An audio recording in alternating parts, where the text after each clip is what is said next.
Welcome back to another ShiftEd podcast. Um, I'm so happy to have both Thompson here from the Lego Education. Head of Education Impact is his title. Um, and I've been waiting forward to this conversation for so long because you and I jive on play. Play is my game. Um, so, Bo, thanks so much for hopping on here and talking to us today. Absolutely. Thank you so much for having me, Chris. It's a really exciting topic that is very dear and near to my heart. So thank you for making these podcasts. Great. Well, I love these kind of like laying the foundation a little bit. How did you come into working with Lego Education? Like, what was that moment where you either found the job, offered the job, found it through people? Can you kind of fill those lines in as to how you came into Lego Education? Absolutely, yeah. So my background is and my aspiration throughout my life has been around designing, playing, building, making things. So I was originally a designer and architect by background. And I figured out that actually being creative and designing things is some of the most effective ways to learn because you're really trying to figure things out. You're trying to come up with new ideas. You really persevere through challenging problems and so forth. So throughout my education career, I had a PhD in technology and learning, which brought my awareness to MIT Media Lab and the development of digital learning technologies that are more constructivist, more creative. And after studying that and doing a trajectory around robotics, I was looking at something called the Lego Learning Institute in the Lego company. So the Lego company has had for a decade or so a learning institute to bring together research experts and educators to really shape how we can do the best for children in the Lego company. So I came into the Lego company. Almost 15 years ago, to lead that Lego Learning Institute to better figure out how we can create better experiences for children. But that has then grown over the past 15 years. So being head of research in the Lego Foundation to bring together expertise and examples on this relationship between play and learning, which sometimes can be a little controversial, but from a science point of view, from a child's point of view, is completely natural. So now what I'm doing in Lego Education is try to scale that ability to fully integrate playful learning into the classroom, into educators' natural ways of teaching. And well, how did you play as a kid? Just curious. Like, do you remember times of play when you were young, growing up, that marked you as a human? Absolutely. I think, most people, when we speak about play, can recall these moments where they had the freedom or the agency to test and try things out. Usually it's sometimes with friends or it's a particular sport you have or hobby you have. My passion for play was brought around a lot of freedom and agency to explore nature. I grew up in a quite remote area of Denmark where I had opportunities to build and make things in the forest or in my garden. And then I did a lot of sports. So really this opportunity to give freedom and support and trust in building small things with wooden things and materials, or playing a little bit obviously with Lego bricks also, as we had that at home. But it's really this idea to build and make things that was foundational in my childhood.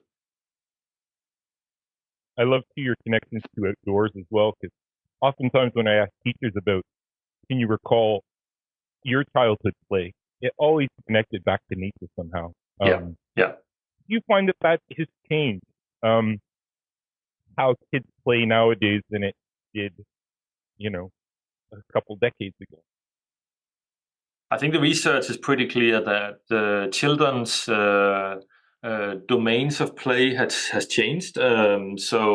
When we study how children move around the neighborhoods and in cities, it's been smaller distances, more closed neighborhoods, and most of that kind of freedom and exploration have moved to digital spaces. So I think what we are seeing right now is that children still play and explore and meet friends and take risks and so forth, but it's in spaces that is a little more difficult to relate to because they jump between different kind of social networks and digital spaces. So I think there's certainly opportunities to remind ourselves that the physical play and the physical environment and the hands-on learning is still important. And we see a lot of opportunities to blend that more and more, and also to emphasize that actually there are good forms of digital engagement that benefits children a lot when they are creative and social. So it's important to kind of have a more nuanced perspective on how play has changed and really how different ways that children still benefit from it. And as Lego education, what's your mindset around play, or like how do you guys define what play is when you are thinking about the learning process? And the tools that you bring into this, these creative tools being Lego, how do you see play? Like, what is your definition for Lego as they look through that lens at play? That's a really good question, and something we really have spent a lot of time and work with our research network educators to formulate what that looks like. So play is, always important and always a benefit. And if we look at the research on children's play, it's a main mechanism of how they develop and learn. So because we have a lot of uncertainty and children, don't know to walk and talk and math and language, they just throw themselves into it, right? They experiment, they jump out from from heights, and they try to turn around the plants in the house and so forth. Because playing is a mechanism to explore the unknown and to learn about the world at the same time as they learn to socialize, to keep attention, to learn about math by manipulating objects, to learn about language, to do role playing. That form of play, is a lot about individual agency and about having choices and freedom. For that to fit into education systems, what we have identified is that a few things that needs to be in place to make that work in a collaborative, more outcome-focused environment. So place is still important, but it's more like a guided play. And the reason why this can become more relevant right now is because we have realized education systems are teaching children the same thing in the same way at the same time. So basically, everyone are treated the same, and there's quite a lot of stress being built up, a lack of belonging, lack of support for children with very different needs also. And this is where play really can benefit that opportunity, that we actually have much broader outcomes and expectations to what our education systems should deliver.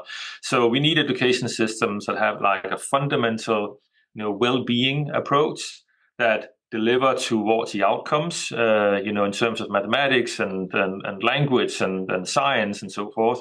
But also that the new reality of education is that children need to be more creative and supported in their resilience and collaboration and critical thinking. And that's where play comes into play, basically. But it's not play as we think about it as just the freedom of choosing whatever you do, but more guided play. Guided play means that as an educator, you still set the outcomes. You say, like, we're going to teach about mathematics right now, or we're going to teach about the language of a particular book. So you set the outcomes, and you do that through an approach that could be similar to inquiry. Like you have a big questions that you prompt children with. I wonder how this bicycle moves uphill and how it gains energy, or I wonder what this character in the book might look like or could be different. So educators would guide the kind of learning objective and the starting point of a lesson, but then they give children choices. So, for instance, I say like this particular book, I've read a little bit about the introduction. How might it continue? And children go into individuals or in groups to explore how might that story look different, and what are the characters. Or they are asked to say, I wonder what gravity actually is. I wonder how we can make things turn upside down. And they invite children to build different modes of balancing mechanisms where they can test out gravity. So for us, that's really a guided play approach, because you set expectations, you have the deliberate focus on materials that are relevant to that learning outcome. But children within the first 5-10 minutes are given agency and choice to explore that topic. What research indicates is children actually not only learn about the mathematics and the language and the science much deeper, they remember it much better because they have hands-on materials that relate to the particular topic that are being taught, but also because they have choices. They can actually develop their own ideas. And if educators then bring back to a classroom discussion, okay, how did these characters actually look like? How might the story end? Or what are the different ways that gravity looks like or balance looks like? Children have so many different ways of seeing that and expressing it. So they remember it for longer, but they also are supported in their creativity to come up with different ideas, their critical thinking to reflect on whether this is gravity or not, and the ability to be engaged because they had much more ability to make abstract concepts concrete and observe and see it. So basically, play has often been thought of as like free play and then instruction where you have to sit Right. still and look. And we are creating this dichotomy between these two, but actually the most effective ways of learning is a balance in between. It's a guidance. And it's something we can use in education systems, but also generally in our workplace, that we give more agency and focus and support creativity and collaboration, but it's within the scope of the outcomes we're hoping to achieve. Right. Right. So wise words there. I mean, really loving what you're saying, both. Now, as we move higher up into the levels, into middle school, high school, play evolves. Um, but you did this study where you looked at different kinds of digital play tools where you could tinker and iterate, and those were particularly Scratch, Minecraft, and also the Lego Mindstorm. Can you elaborate a little bit on that evolution that play can continue in, like it's not just held in kindergarten or preschool, that this playfulness, this choice, this agency can have legs throughout all of one's learning, uh, career. Yeah, yeah. Can you talk to a little bit about those tools and how they can be integrated into a higher school in and still maintain that playfulness?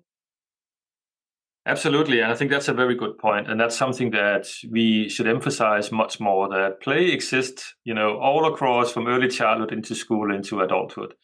And the characteristics that aligns with that type of play that children learn and develop through play is it needs to be actively engaging. Like you need to be able to physically represent things that you are being taught, and you need to have choices. You need to be active in making choices. It needs to be opportunities to test and try out different ideas. We call it iteration. There's not only one way of just saying this is kind of a solution. Now figure out how we got there.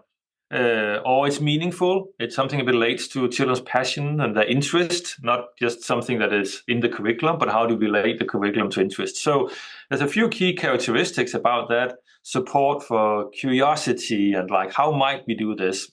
And that's actually similar to whether you're a young child in school or whether you're an adult. It's the same kind of characteristics we ask in our workplace. Are you actively engaged or are you passively sitting observing? Is it meaningful to what your capabilities are and what you're interested in?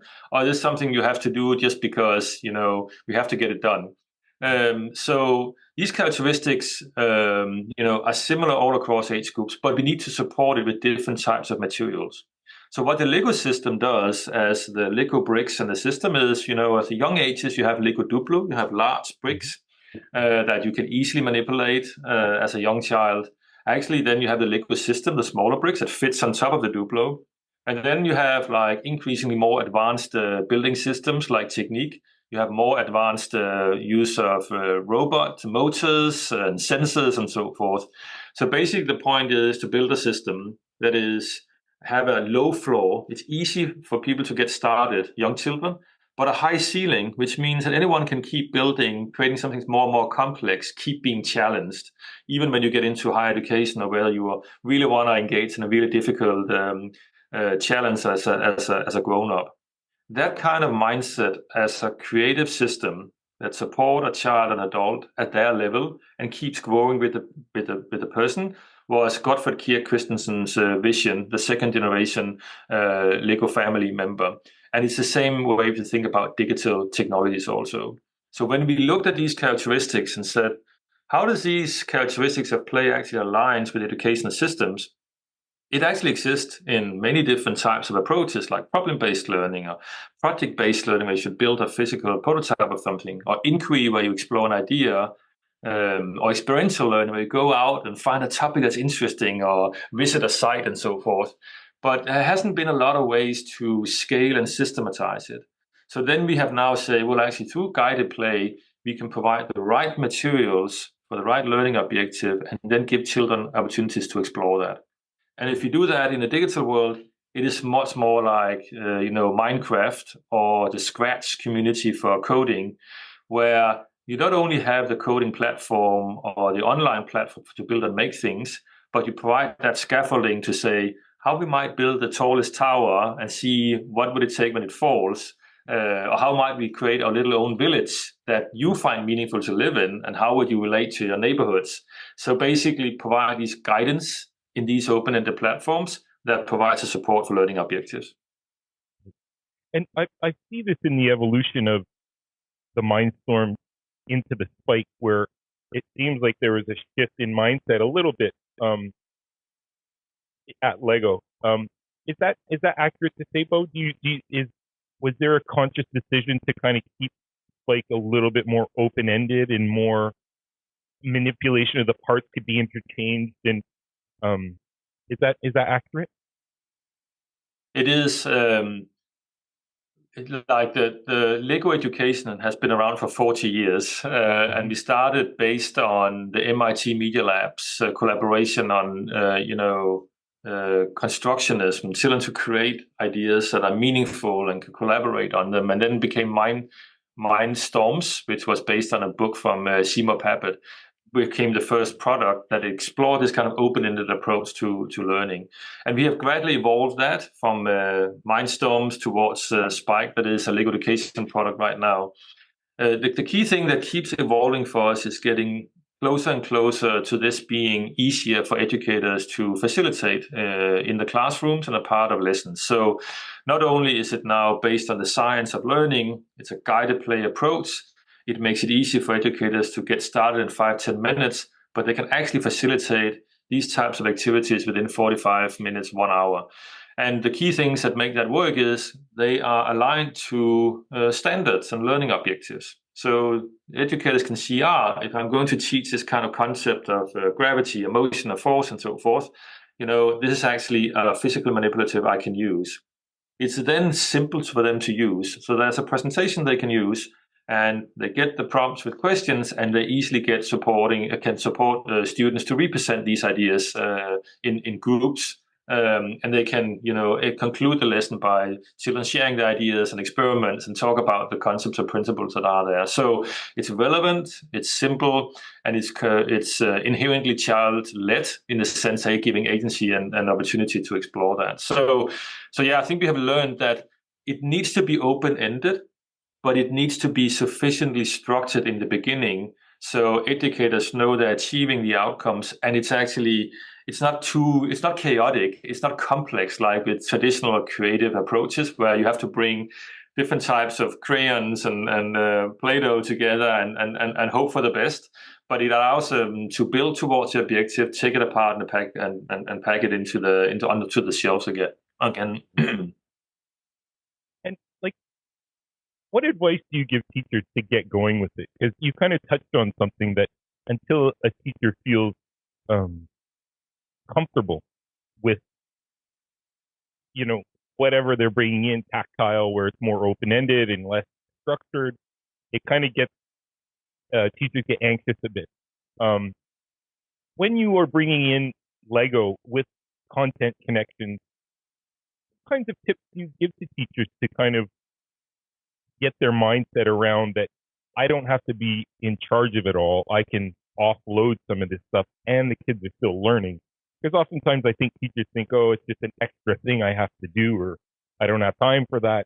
Um, can you speak to some advice you give teachers on the benefits of integrating and maybe a little bit of the struggles they'll feel, but it's okay? Absolutely. We've had quite a lot of conversations with educators from all over the world, also done quite a lot of studies around it. The main thing that is difficult for an educator and for an adult in any situation, sometimes for a parent, is the risk of failing.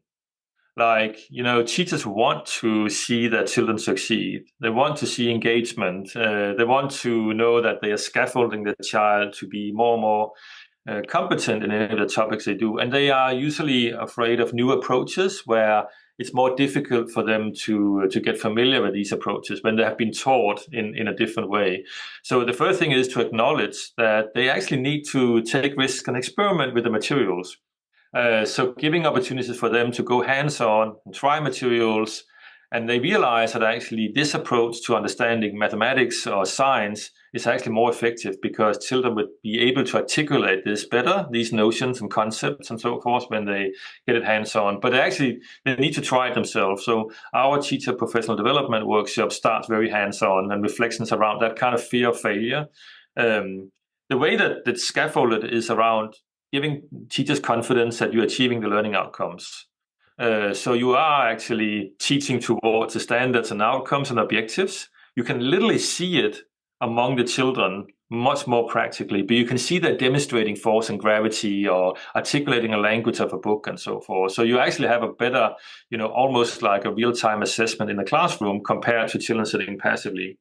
It also very important in the times we're in right now for educators to minimize preparation time. So what we've been trying to do is to say, well, these are the outcomes, these are the materials, these are presentations you can use. So give confidence to this being something that relates to children's interests and passions, and you actually have some support for guiding that in the classroom. So it doesn't get messy and complex, but they are guided through the lesson plans. So I think that's kind of this kind of be mindful that sometimes it's kind of that uncertainty or the mindset of failing that keeps being the barrier. But we're providing scaffolding in terms of the outcomes and facilitation all along. I think at the end of the day, what we have seen is, particularly right now, educators as well as administrators and others are seeing disengagement. Like children are not necessarily excited to go to school, at least not to learn. They don't necessarily feel a sense of belonging. They don't feel they're challenged, and they may not even utilize technologies in the best way. So it is addressing kind of a key gap we're seeing right now, that not only are children not necessarily learning the most effective ways, but they're definitely not engaged in school. So leaning into that kind of main objective of what educator was hoping for when they become a teacher was to see engagement and joy of learning and excitement and collaboration. And that's really what you can see when you bring in hands-on learning. Totally agree. I love the idea too that let the teachers try it first. Give them some Yeah. time to explore and have that anxiousness happen, get it out of your system. And then they come to the realization that maybe I was thinking too much about this. Yeah. And it's just a matter of getting going with it. Well, just to kind of bring things to a close here, again, thanks so much for taking a bit of time out of your day. I mean, we could just talk on and on and on. I know I still have a million questions, but we'll stick to the time frame. AI is now becoming more and more of an issue in schools, and we're talking more about it. You recently put something out, how AI transforms education in 2023, looking at how it's more equitable and inclusive learning. How do you see the future of education that has an AI lens? That's a very good question. Yeah, and thank you for mentioning some of these resources here. With any kind of new technologies, it's always challenging in the beginning, I would say. And the first and foremost in our work right now is safety and security, because we're dealing with children. We are dealing with data sometimes that children take from the internet, and educators trying to figure out good sources. So most of our fundamental work is on responsible innovation and digital play. So we work with a range of different experts to make sure that we are not asking to save data and expose data and so forth. So that's fundamental in AI, because AI has not been trained on what children learn the best. But then I think what we're seeing as a beginning shift is hands-on learning becomes more important because much more is getting digital. But what I mean is that when you begin to have much more automation in prompting things with AI, getting not only knowledge but discussions with technologies, people will be longing for, and what we're seeing for hands-on real life experiences. That's what AI cannot generate. They can't generate that kind of relationship to something you are truly passionate about, the relationship to what actually happens in the classroom. So there's a point of confusion right now in terms of what are the best materials to use and how can we use it, what are we allowed to use. But if you lean into that form of safe experimentation, which we're doing right now, I believe we'll come to a point in 3, 4 years where actually AI will greatly help our ability to scale the forms of learning that we are most excited about, like guided play, inquiry-based, problem-based, project-based learning. So actually the forms of learning where you're asking difficult questions in terms of knowledge and expertise areas, but then you are giving opportunities through processes of addressing a problem with physical materials or creating a project that's meaningful for you to create a real life project, working with the community, which AI cannot do. So not only administratively, but really helping to facilitate a really good learning process. So I think we'll get there right now. Right now, it's a matter of supporting educators and communities to find good ways of integrating that in their work. And when it's really helpful, I think that pivot will come soon. I mean, I compare it sometimes to the calculator. When the calculator first came in, like we could get rid of these mundane additions and multiplications that took time. Like AI Yeah. seems to be able to like get us two places quicker. Um, but yeah, it won't tell you it loves you. And it won't be your friend. Yeah, absolutely. I think that's a Amazing, good analogy. Yeah, yeah, yeah. amazing. Absolutely. Mm. Well, Bo, this has been so wonderful. Thank you so much for joining us here today. Some of your words have just been really reflectionary, and I'll have to think Mm. about it as I re-listen. But thanks again. This has been great, and I hope we do this again one time. I have so much more we could talk about. Absolutely. It would be my pleasure. Thank you so much for doing this.